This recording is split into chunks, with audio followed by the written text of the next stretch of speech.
Good evening, and welcome to the Command Center. This is Uncle Theodore with another UFO report. Tonight, a very special report, something you've been requesting.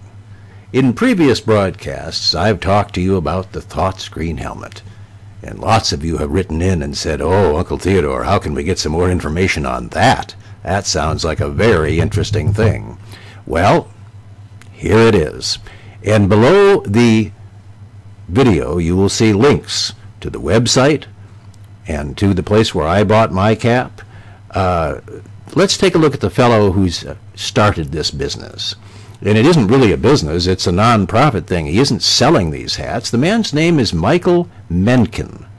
And I've looked him up a little bit. He's not a crackpot, he's a degreed person, and he's been doing this for 16 years. Again, the link to his website is down below the video, as is the link to the cap that I selected from Amazon.com. And the reason I selected this was it was much larger than my head, and you want your cap to be larger than your head because you're going to be putting the Velostat, as Michael is doing here, inside of the cap. And that's going to need a little bit of space. And if you're being bothered by aliens at night, and some people are. There are people that report on this website that they were being bothered by aliens at night, and when they wore these caps at night to bed, that this stopped. And this was a pretty big deal to them because they'd being bothered and then having to go to work the next day exhausted was kind of not fun. So he's providing a real service here, and I've been watching this site for 16 years. And it has never changed. He has never sold these. He's never talked about charging people for these.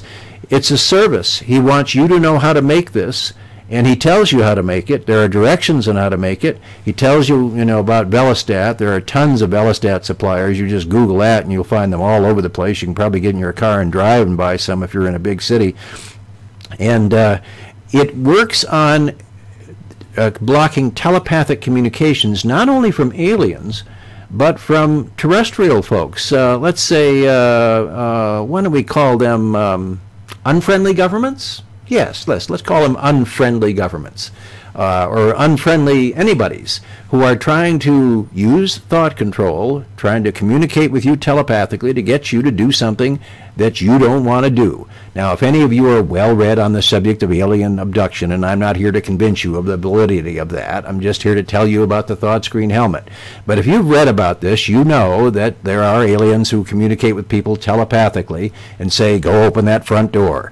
And as much as they do not want to do that, they put one foot in front of the other and they go open that door. If you've got one of these on, according to Mr. Michael Mencken, those telepathic communications are not going to get inside your head. And lots of times they're just going to give up right at the door and they're just going to leave. Well, nobody home, or he's not listening, or I don't know what's going on, but there's plenty of people around, so let's move on.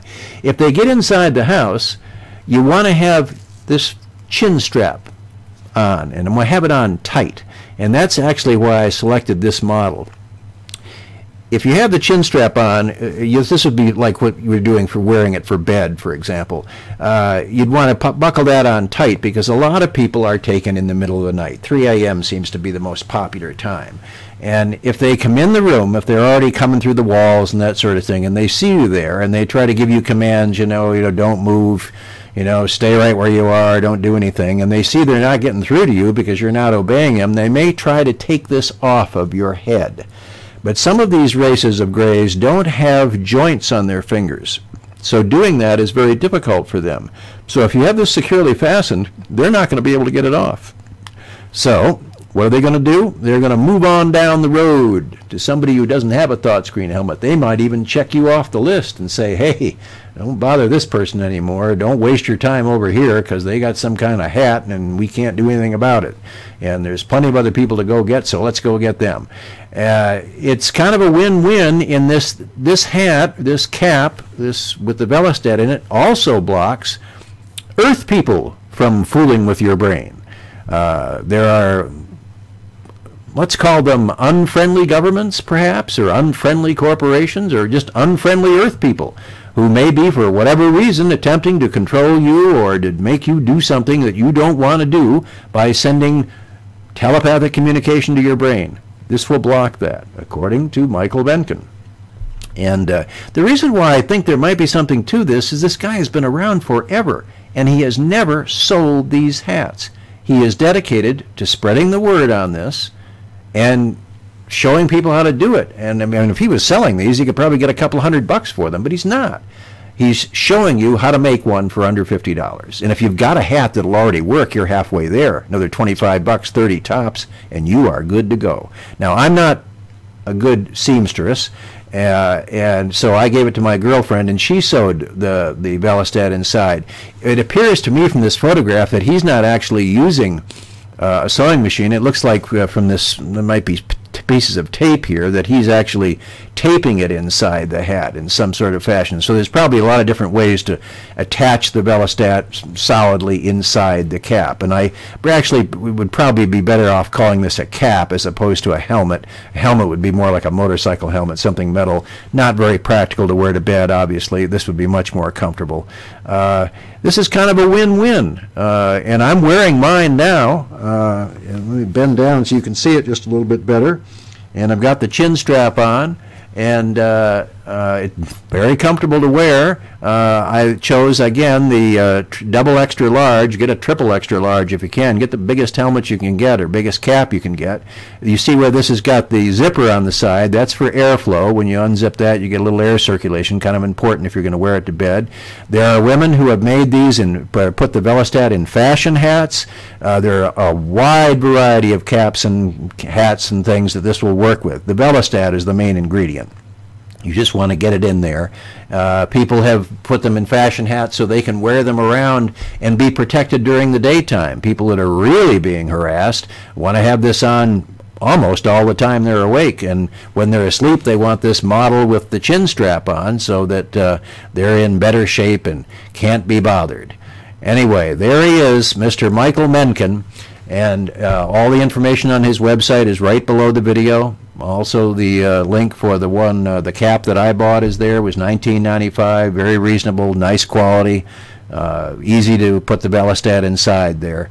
So this is kind of a win-win. And again, this tape is not meant to convince you that aliens are real or that they are abducting people or anything like that. This is just an answer to people who wrote in after I mentioned this ThoughtScreen helmet and said, hey, that's something I'd like to know more about.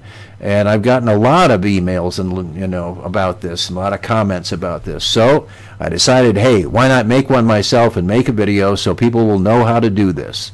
I think it's a neat conversation piece, even if you're not being abducted and being bothered. And there's a lot of people who are not worried about aliens, but they're not so sure about unfriendly governments or unfriendly corporations or unfriendly people on Earth trying to do something to them or make them do something they don't want to do. So it's kind of a win-win, a two-for-one, if you will. Anyway, there you have it. For those of you who've been requesting it, this is your ThoughtScreen helmet video. And we'll be back soon, of course, with another UFO report. This is Uncle Theodore reminding you to stay safe and do not, I repeat, do not shine a flashlight at any flying saucers you see. If you do, you have a better than 50-50 chance of being taken aboard and given a very unpleasant physical examination. And they tag you so that when you're up visiting your grandmother and staying in the guest room in Maine, they can find you, and they will. And you'll say, oh, how did you find me here? And they will say, we always know where you are. Telepathically, of course, because you left your ThoughtScreen helmet back home. So if you get one, never be without it. Take it everywhere you go, especially when you travel. You never know, and so many people you read about have tried to go to hotels in the middle of big cities and get on a floor or eat in the middle of the hotel with no windows and everything. Doesn't make any difference. If you're tagged, man, they are going to be there. Anyway, that's the ThoughtScreen helmet videotape. I hope everybody is satisfied that's written in and wanted to know about this, and those that did will explore the website. You can see how cheap and easy this is to make for yourselves. Good luck with it. Drop me a line. Let me know how it's worked out for you. Was it easy to make? Was it fun? And by all means, stay safe, and this may be another way just to do that. Anyway, again, this is Uncle Theodore with the UFO Report, the special report on the ThoughtScreen helmet. Get yours, and be safe.